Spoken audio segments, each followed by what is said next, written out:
迎接2025年罗马的迪雷为喷水池，伫今仔日嘛重新对外开放。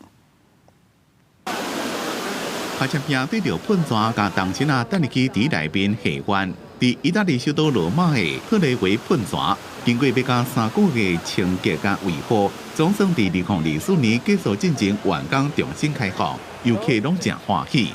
Çok mutlu ve heyecanlıyım. Tekrar buraya geldiğim için de ve buranın açılışına geldiğim için çok mutluyum. 为了要迎接2025年天主教每25年一遍的圣年，估计到时会有3200万的游客。罗马市政府特别自今年9月30日开始，特为的喷泉的整修清洁工程，将喷水池内面的垃圾、水线、后期新鲜的铁，还个花岗岩石雕像，规个做清理。 总经费超过1100万台票。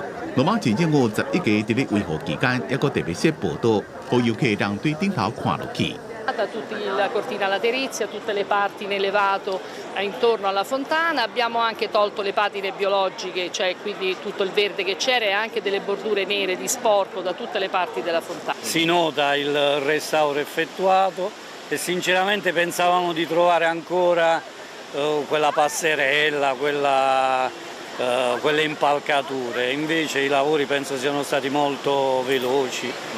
公司新闻金环庆编辑。